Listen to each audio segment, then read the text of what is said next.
What the fuck?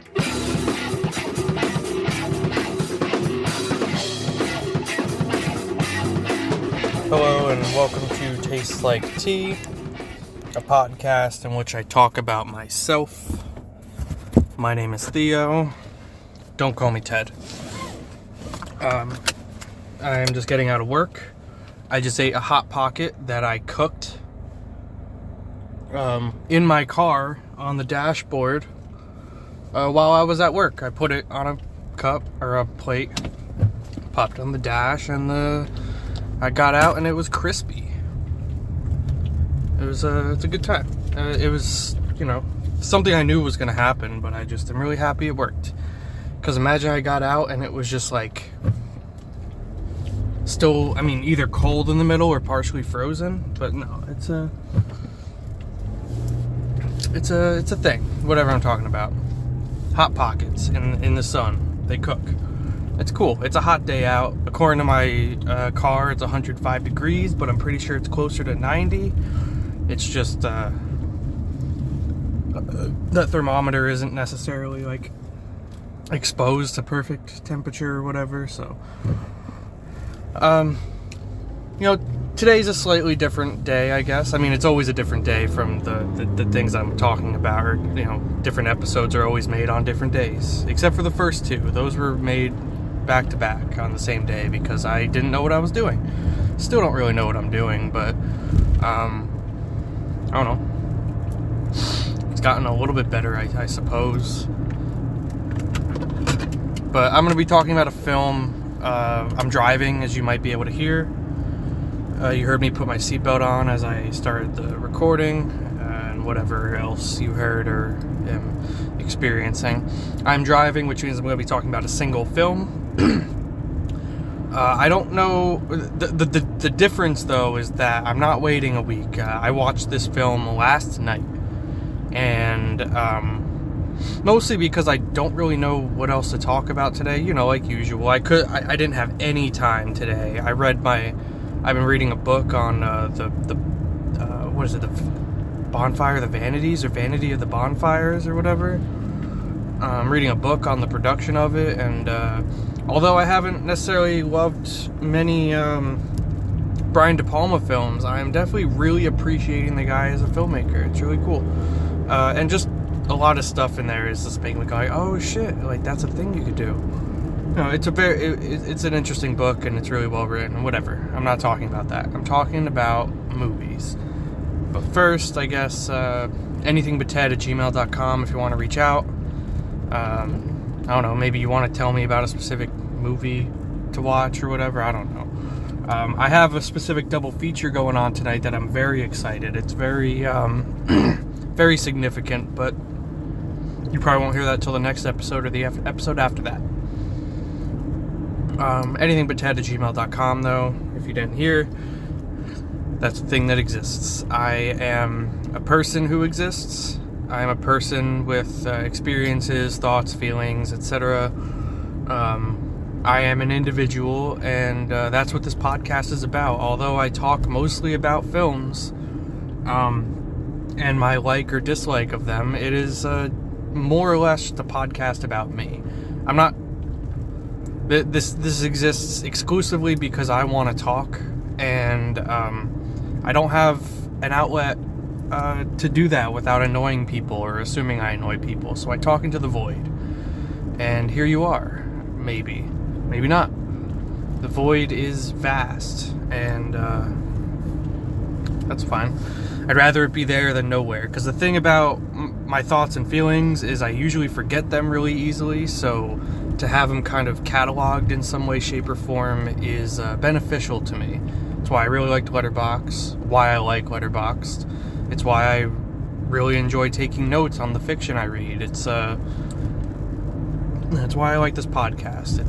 It's a way for me to talk and feel unrestricted in every possible way. In most possible ways. I still am, a person that has a sort of reputation, I guess. So I suppose there are topics that wouldn't be talked about on here, but I haven't seemed to come across them yet, so, we'll cross that bridge when we get to it. But yeah, I exist, and this podcast is about my existence. It just happens that I watch a lot of movies, and that's kind of all I really want to talk about.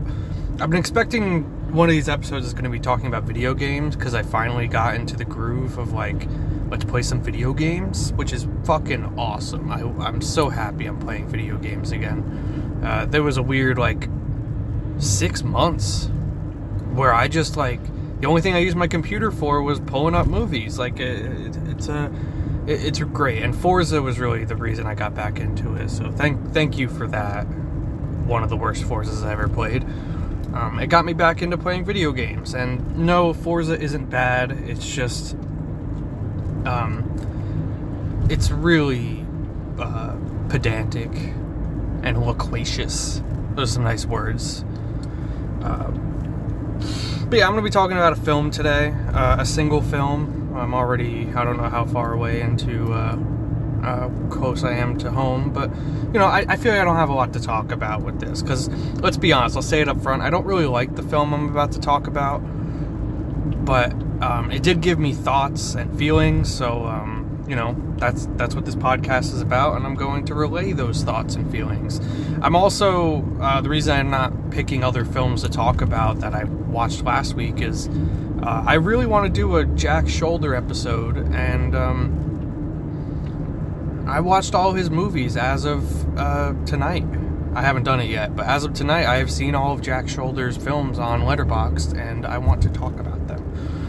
But I'm talking about one film that I watched last night that I own physically.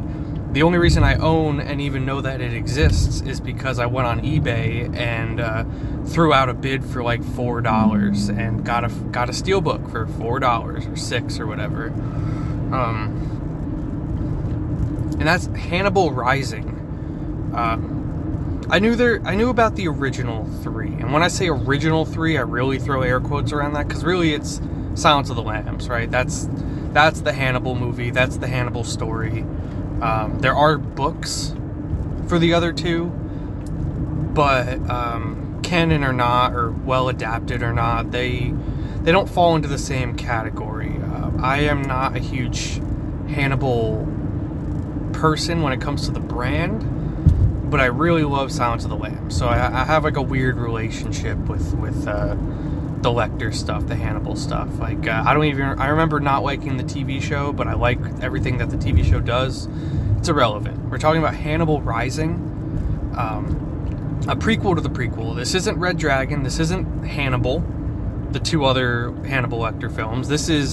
I'm pretty sure the sequel is called Hannibal.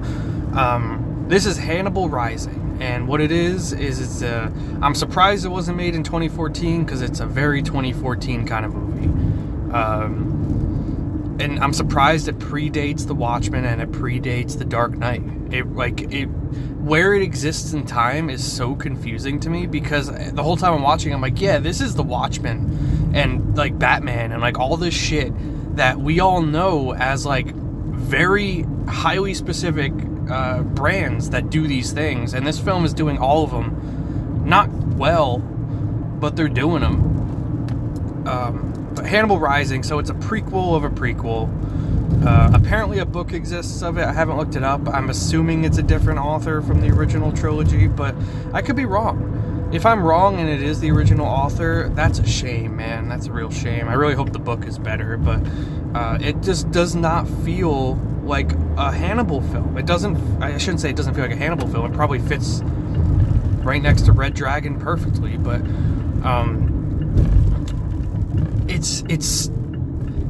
it's trying really, really hard, in the wrong places.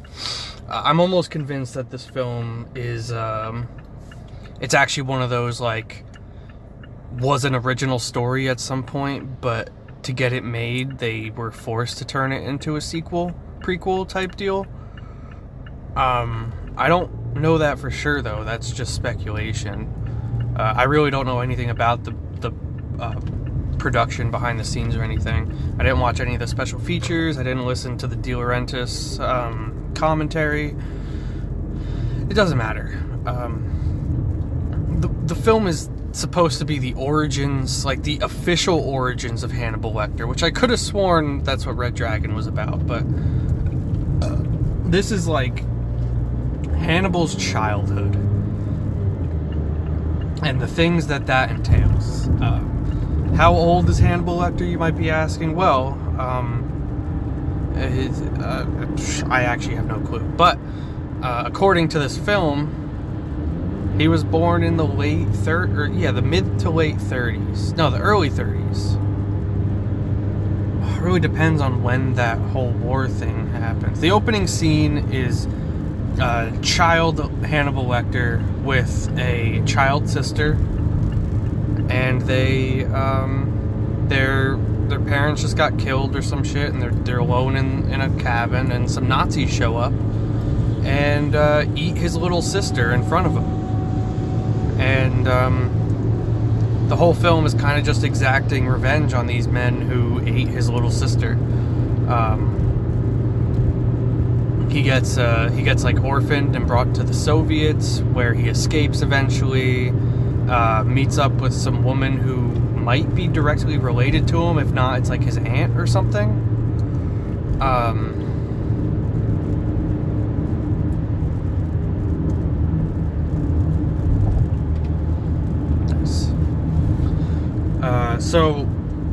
And then he becomes like a samurai that is like doing jigsaw games to get information out of people.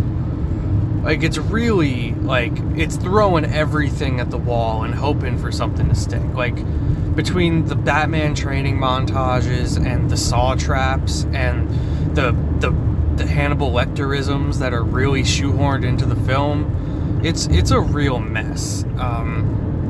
There are very minimal parts that I enjoy. I will admit there are stuff I enjoyed about. This isn't the worst film in the world. I actually think that if I was 12, this could be the coolest fucking movie ever, especially if I didn't watch Silence of the Lambs before. It's literally like Nazi hunting Hannibal Lecter with a samurai sword. Like, when you say those words, that's like 14-year-old you going like, holy shit, that's fucking awesome. And it sounds it on paper, but they really don't focus on the cool things that could come out of, or what can come out of that. So you end up with this long 2-hour drama about Hannibal Lecter. Somehow this is my biggest leap. This is the biggest leap that really fucks with me and really makes me not appreciate this as a Lecter film. I tried to not let that get to me. I thought maybe if I just separate and say, like, hey, maybe if this was just a movie, I could watch it and it not be a Hannibal Lecter film that's bad. But the film really, really wants you to know that it's a Hannibal Lecter film. They don't stop saying his name. They do everything in their power to remind you of the original film. To some faults too. I had to do some Googling around because, as I said, I'm not a huge fan of like the sequel prequel stuff, so I don't know if it's explained or not, but I did have to look it up. He does in fact cut off heads. That is a thing. He cuts off a head. He cuts off Moffat's head. Right? That, at least according to a Reddit post, that is true. Hannibal Lecter killed Miss Moffat. And put his head in a jar. Put her head in a jar, sorry. So the head collecting is kind of there. It's like, it's really just barely holding on, but like the head thing is there. So cool. But then he's like shoving things in the mouths of the head like fucking like Buffalo Bill did, and like that wasn't even a Lecter thing. At least, again,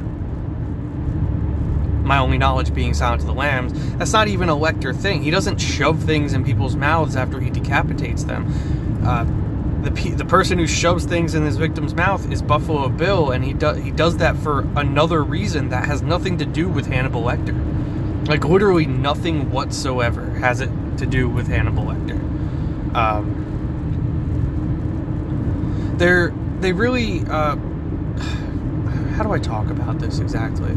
They really don't, So, not the worst thing. I respect the guy for doing it. The guy who plays Hannibal, he's doing a good job. He's doing his best. He has a really good screen presence. He looks great. Like, he holds up where he needs to, but it falls apart so much once you realize, like, he's trying to be Anthony Hopkins, and little do you know, Anthony Hopkins is a top of the line, like, capital A actor, and I'm pretty sure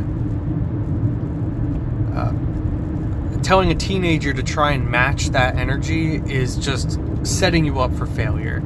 And like I said, he does the thing. He does the stare. He does the silence. He does the manipulation. He does the calm questioning of people's morality to make them question themselves. And he does the subconscious mind reading by, just body language or whatever. Like, he has the characteristics, or at least he tries to, and it just doesn't work very well. And the thing I was getting at is, like, this film doesn't do a great job of convincing me that the thing that he's doing is he somehow being traumatized by watching your sister get eaten by Nazis, played by the Lizard from The Amazing Spider-Man with Andrew Garfield. Seeing your sister get eaten by Nazis, I don't think that gets you to be a mind-controlling murderer. I don't think. It could just be, a lapse in my knowledge of psychopathic, mind-controlling murderers, but I'm pretty sure Nazi trauma doesn't get you there. I'm pretty sure the things that Hannibal Lecter has quote-unquote wrong with him are things that any human being... Well, a human being would probably have to be born with, right? Like, I don't think you could become a psychosoci... I mean, I guess you can. I guess that's the whole thing of, like, Sybil. Like, trauma does induce mind-altering states, but the state that's been altered into his mind is something that, prior to this movie, I was convinced...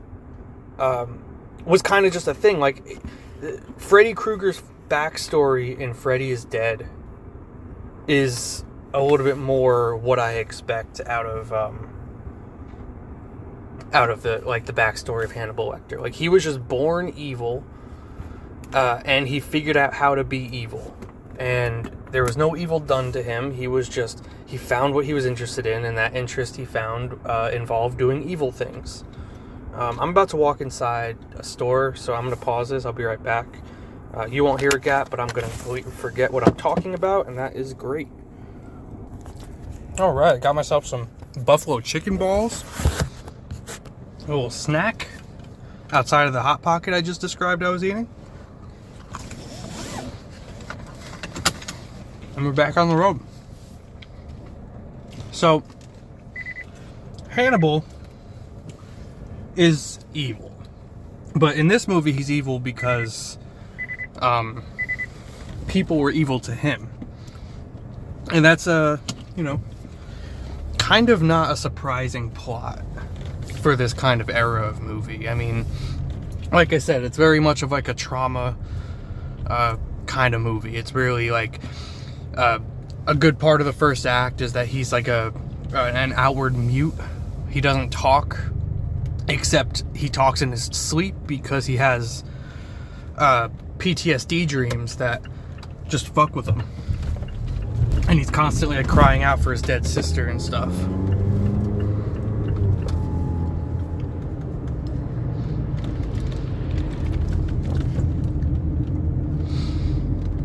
But, yeah, so the whole film is him, I mean, not the whole film. The whole film is his entire life. Like, this film, like, you can't make another Hannibal backstory without retconning stuff, because this covers everything.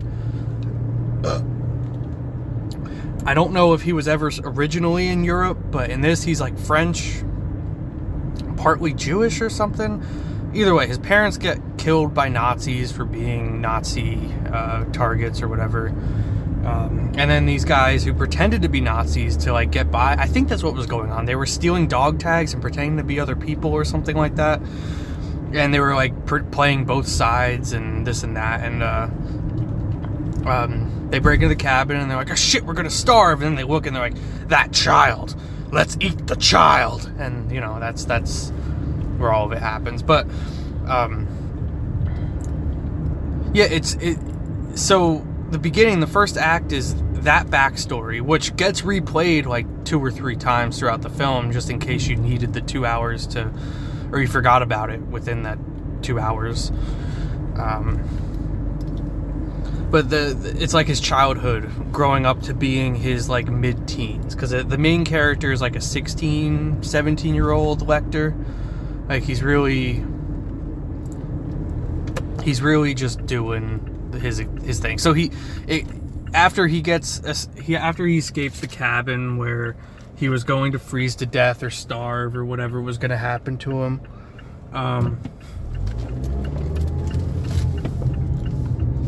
it cuts to him in an orphanage in Soviet Russia being trained as like a pseudo soldier, kind of like whatever the Russian equivalent of a Hitler Youth is, kind of like that.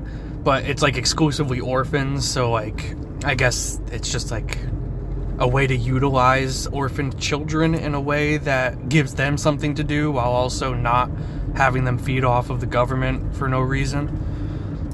Maybe, I don't know. There's a cool mural of Stalin like out of colorful stones that I thought was really nice. The set design is great in this film. I didn't say it, but there's a whole... I didn't say it in my written review either, but the set design is fantastic. There's an entire behind-the-scenes featurette about the production design, and if anything, if I go back to watch a film, that's something I'm going to watch with it. Because that's one thing the film definitely got right, was production design, and some very minuscule stuff outside of that. But he escapes the orphanage, military group camp or whatever, and finds his way to the border, which, like, really fucking lucky that you're in walking distance to the border in Soviet Russia. Like, what? Is it considered Soviet Russia, or is it just the USSR at this point? I actually don't know the difference. I know obviously Russia is Russia now, post-Soviets, but I don't know if you call Russia, when it was still the Soviets, Soviet Russia. I don't know. I just remember on the Globe I grew up with saying USSR across the entire thing, and my dad saying like, yep, see, there's other countries in there, but we don't see them because the communists. Shit, I'm really, maybe I'll take like a long lap around or something, because clearly I feel like, anyway. Production design is good. He makes his way to the Soviet border where he, he's really smart, so he does smart kid stuff where, like, he outsmarts people by doing certain dumb things, like putting a scarecrow in a fence to trick dogs into thinking that that's an intruder while he sneaks past in a different spot. Stuff. And he gets to this woman's house. It's a Japanese woman. Very, very plot critically Japanese, because there's a gross Nazi man who essentially assaults her, borderline assaults her before he gets assaulted himself.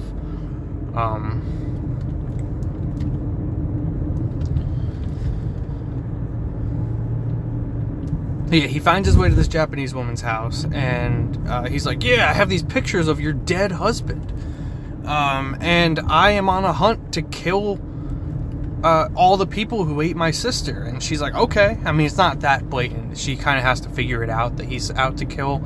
He kind of plays the innocent, kind of like Alex when he's not doing ultra violence in A Clockwork Orange. Kind of just doing like young boy stuff. He's trying to be a quiet little pretty like, what's the word, boarding school kid kind of thing. He's got his greased up hair combed back clean, which is a way that they kind of make him look like Lecter, because at some point it goes from like a Van Dyke kind of like swoop where it splits to like a perfectly front to back comb with the clean lines and stuff. It's very, very Lecter, which is where he tries to match like his smile and the lighting and everything, tries to match it. Lecter does have, it's actually not even Lecter, it's the actor himself. He has a really interesting scar on his left cheek, and it almost looks like, and this is a really hyper specific, and I really hope you get it.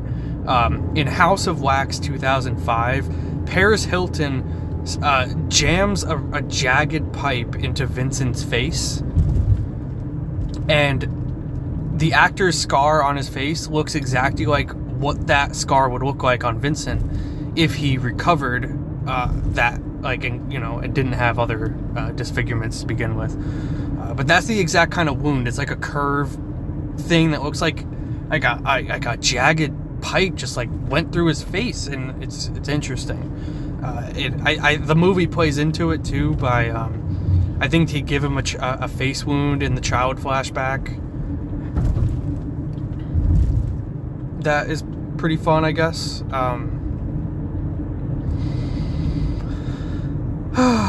Geez. So, yeah, he meets this Japanese woman. She takes him in, and he immediately becomes like at home. That's a real problem with the film, though. It's 2 hours long and it's paced horribly. It feels like not a single thing is focused on for long enough, but everything is too slow and nothing feels right. Very, very, very weird.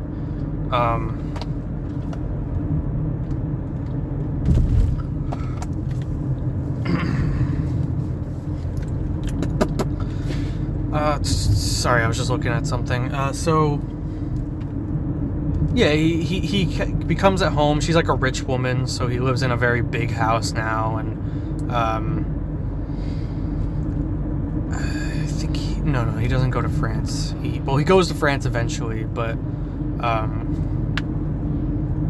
yeah. So she teaches him the way of the samurai in the. I can't even say it's offensive. It's just it's literally like that training montage from the last season of Gotham. Like, it's quite literally just Batman shit. He's just learning martial arts, but not in depth. He's just like bamboo sword fighting and doing it like very minimal, but it's still like, it's basically something out of a Batman. And that's something that this film really screws with me with, is again, pre this kind of movie, but it's very Marvel movie in the way it's structured, with like how it's like this long ass build up of revenge that is morally correct because it's against the Nazis, so it doesn't matter how gruesome or dark it is. But then it has like the weird laboratory from The Shape of Water where he like drowns a man in a Saw 5 type like thing. Like, did Saw 5 even come out at this point? I don't even think so. I think that was later that year, maybe the year after even. So he trains in the way of the samurai. He learns to like take care of the samurai equipment. There's like a bunch of swords and like shogun armor and stuff in the house, and this woman is like, yeah, you have to treat it with care and respect the shit out of it, oil it on a regular basis, and really just appreciate its existence, because its existence itself is, you know, power in its own. Wow, there's a lot of boats on the lake today. That's something. So,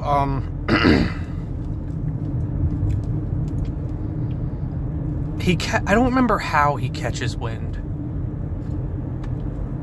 Oh, he's out to lunch, I think. So the other thing is, you know, another injection of like Hannibal Lecter lore that you got from Silence of the Lambs. He has a photographic memory, and he's very good at drawing the memories he has. So he remembers all the men's faces who ate his sister, and he has like drawings of them everywhere. And he recognizes a guy in the street and goes like, holy shit, that's the guy who ate my sister. And I think he like follows him to his restaurant, which he owns, and turns out he has children. And the mom is like, you can't be doing this shit to children. I think I'm skipping something. I am skipping something. The Doomhead from 31 shows up, and he's one of the Nazis that ate the sister, but he's like the first victim, and he kind of sets everything off because he's willing to give up information for his life. Whatever. He kills him in a decent way. It's very that era of movie where it's like, if this was a horror movie, that would be gruesome and scary, but because it's the main character doing it to somebody, it's satisfying and morally acceptable to pull a man's head off with a rope pulled by a horse juiced up with mayonnaise.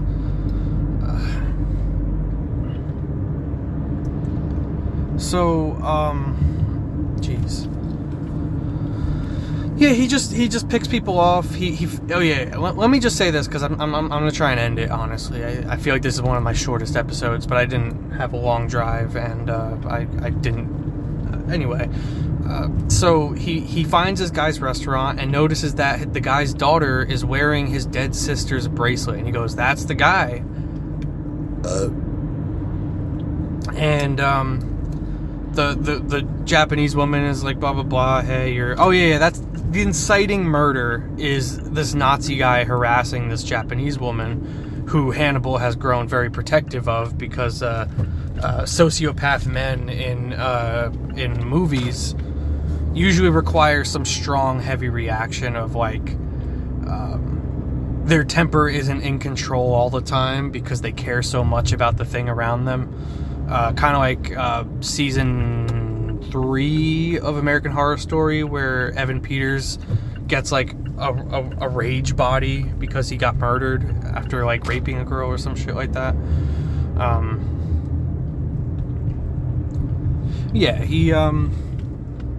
So he goes around and he's quite literally saw trapping these people, and he eventually makes it to the big boss. There's a lot of references to eating cheeks, because cheeks are the sweetest meat, which isn't even a Hannibal Lecter, like that's not even a Silence of the Lambs thing. I'm pretty sure that's a Red Dragon thing, and Issei Sagawa is the one who says that.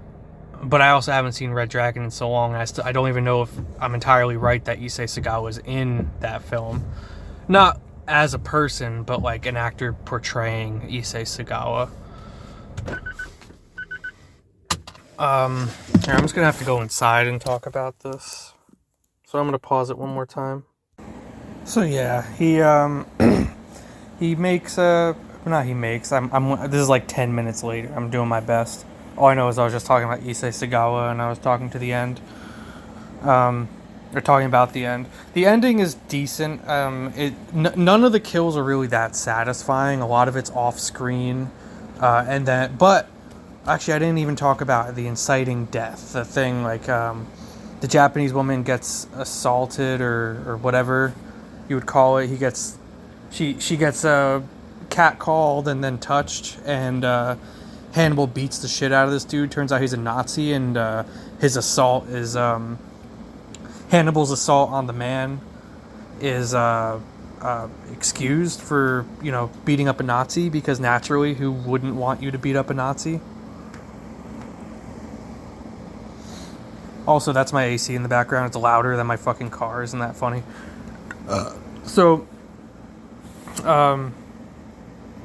He takes his samurai sword and he does samurai shit, and then he goes and kills the man who assaults her. It's some heavy man with a Chris Farley ass haircut, and he's a fisherman, so he steals his fish and cuts off his head.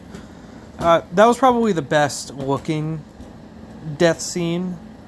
Mostly because it was far away, but it was like an on-screen decapitation. And I think that was really good. Yeah, that's how the woman finds out that he's killing people off, though, is he kills the man, cuts his head off, brings it home, and shows it to her and says, hey, I brought this for you. So, from then on, she's like, I don't think you should be doing that. He's like, don't worry, they're Nazis. They suck. No one's going to be mad about this. So yeah, then the end comes around. Main evil Nazi guy kidnaps Japanese woman, which at this point, her and Hannibal had sex. Which, as I mentioned, I don't know if they're directly related or not, but they totally might be. And that doesn't seem to affect anything. But she gets kidnapped, and he goes on like a...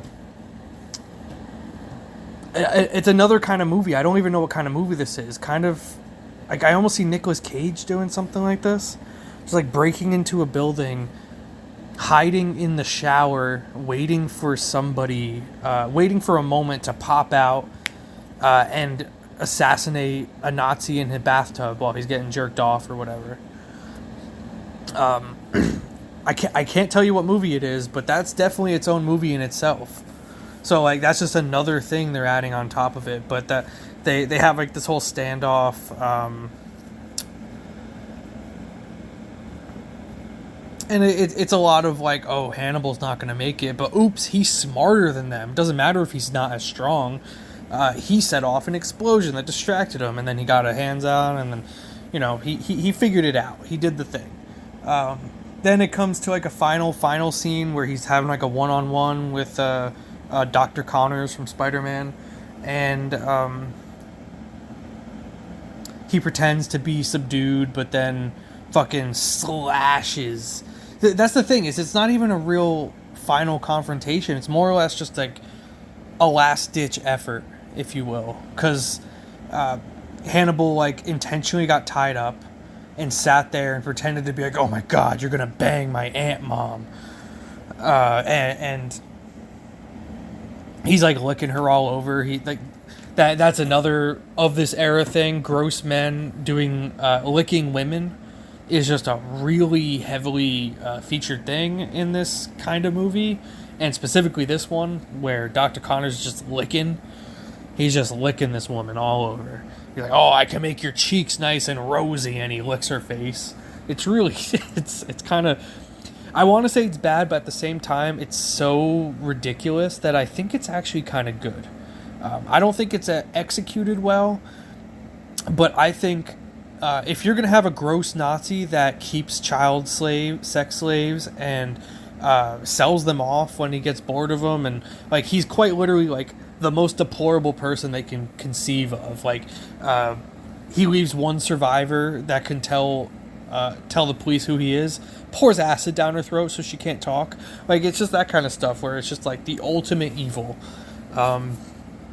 So Hannibal's tied up, but oops, he has a secret extra knife strapped to his back, and he doesn't just cut one. He cuts both Achilles heels of this man. There's unfortunately no like snapping noise. It's not like, at least I'm told that when it actually breaks, you can hear a snap because the cord is like, the cord naturally, your Achilles heel naturally has like a lot of weight put into like its tension. Like the whole thing is that like, that's what keeps you up or some shit like that. I don't fully understand how the Achilles heel works, but I know it's a long ass super tight tendon, and when you cut it, it's supposed to like whip back up, and you're supposed to be able to hear it. In this film, it's just kind of like a shink shink, and he gets both his heels, and it's really good. It's a good spot. It wasn't like House of Wax 2005 kind of like fucked up, but it definitely it was one of the better visuals in the film. And then the aunt girlfriend lady is like, don't kill him. Let the police handle him. He could get worse fate in prison. I don't think she's British. I'm just being, that's just what I do. So Hannibal's like, I'm afraid I can't do that, darling. He doesn't say it like that, but that's what he does. And then as she's walking out of the room, she sees him eating the face of this man. And then I can't remember if it's a post-credit scene. No, it's not a post-credit, but it's right after that, he goes to Canada, where the last guy, which I didn't even mention, one of the guys escaped to Canada while the rest were like all local. So he was able to track them all down, and that's how he got to America. Is he went to Canada, killed the guy, and then lived his life there. Whatever. Hannibal was the least relevant part of this story. I think if this was a Nazis being killed by vampires, it would have been way cooler. I've never seen Martin, but I feel like it could be like a Martin type situation where it's just a guy going like I need flesh. I want flesh. And they go, Nazis, they're flesh. And, something like that. That could have been fun. But it's a Hannibal Lecter film, and it's not good because of that. Not just because of that. But so I did mention visuals. There's one key visual that I want to end. I want to end this on a positive note. This is going to be hopefully my last note. I might jib-jab after, but this is my last thing on the film. This is Hannibal Rising, leaving it on a high note. This film, during the recurring flashback, the second or third time they show it in its entirety, they add some extra footage that shows what kind of happened, from a different perspective, plus what happened afterwards. And essentially what happened is while the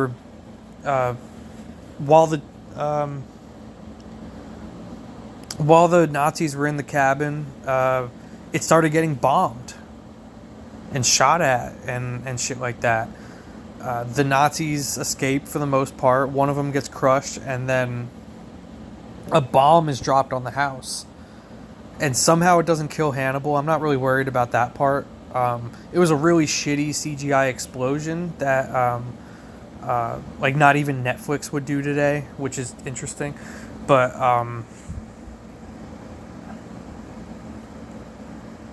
not even Netflix would do today. The explosion. So when people generally don't love it, I don't dislike it, but when the lens gets stuff on it in a film, it's kind of like, some people say it breaks the immersion. It goes yeah, that means that there's a camera there the entire time, and it kind of just kills everything for me. I don't necessarily always think of it like that. There's definitely scenes of films where I can say that something like that would ruin it, but this was not a moment like that. But I was ready to shit on this film's this exact spot because of the bad CGI explosion. And I'm like, oh, and then on top of that, they just put bad CGI, an old grain dirt filter over the top of the screen to make it look like the camera got hit by debris. But then it turns out it's actually just mid-transition, and those markings on the screen are breaks in the snow from a looking down angle, a 45-degree angle looking down onto a field of snow. And the markings on the lens, from what I initially assumed was dust and debris that came off the explosion, was actually the ground of the next scene. And it was a really slow fade into all white with this weird distortion, these little markings, and then a pitch black silhouette drags itself from the bottom of the screen, and it was really good. The silhouette kind of enlightened itself, and you can see that it's just young Hannibal dragging himself on the verge of collapse. But outstanding spot, a great shot. Great. I love a good transition. I don't talk about it often, at least not recently, but anytime I watch a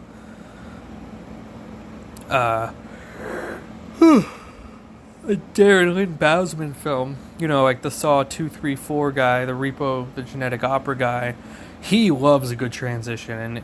And him being one of my first favorite directors has given me a lifelong appreciation for a good transition. And that was a good transition. Top of the line. I couldn't even imagine, because the idea is that they took the frame of that scene, the opening frame of that scene, and laid it over top in a very transparent way. so that it looked just like scuffs on the camera lens. So when they start moving and like shifting, and not in like a like old film grain kind of way where like the scratches are jumping around the screen and stuff, like it's stagnant, and then they just kind of slide off the screen, and then you realize, oh no, we're panning up. Do you pan up, or do you anyway, you're slowly looking up towards, like, from the ground, and then looking up at the line of trees with a bunch of Soviets emerging from it. It's such a great visual. It's so good, and it really it's the only reason this film isn't like bottom of the barrel worst in the world for me. I mean, as I said, if I was like 12 or 14, this would be a badass film anyway. I would have loved this to death, and I don't think I would have seen Silence of the Lambs at that age yet. So it would have been like, holy shit, this Hannibal guy's fucking sick. Fucking samurai Nazi hunter. But it's not the case. It is a Hannibal film, and that is the only good part about it. And you know, it's not an unredeemable film in the fact that, like, no one should watch it. But unless you're deeply interested in Hannibal, or you just are okay with being disappointed by a prequel, it's fine. Like, it has good stuff in it. It has a good actor playing Hannibal, even though he can't handle the Hannibal. He can't do Anthony Hopkins very well, but his screen presence is good. I would have liked to see him be like Dandy on season 4 of American Horror Story, whichever one's Creepshow. Dandy, the guy that looks like a bunch of other guys. Like, that would have been a good role for him. Like, something short-tempered, but also like not psychotic. I feel like there's a better word for it. But yeah, I'm gonna say that's it. That's the end of the episode. It's a great film. No, it isn't.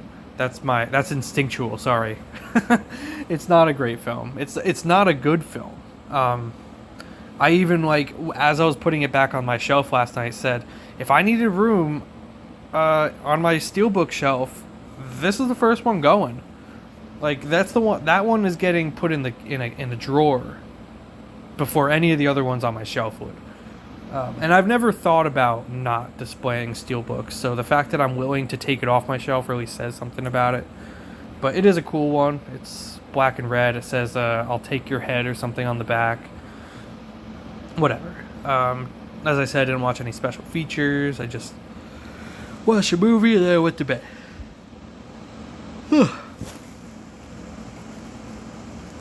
Yeah, that's about it. Anythingbutted@gmail.com if you want to reach out to me.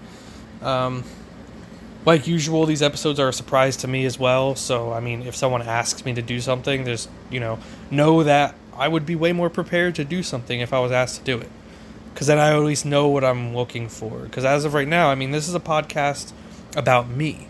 And I am inconsistently consistent at... I'm consistently inconsistent.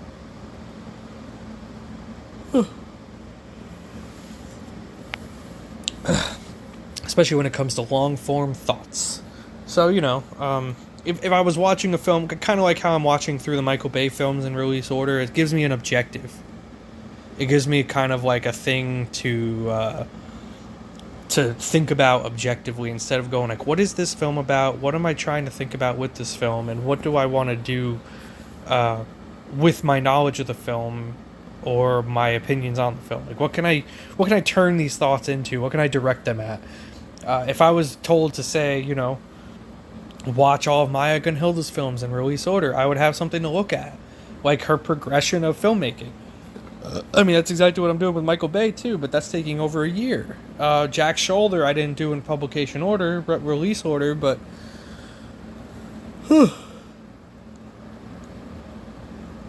definitely did my best to fit all that shit in. So yeah, reach out, anythingbutted@gmail.com. That's it. That's the end of the episode.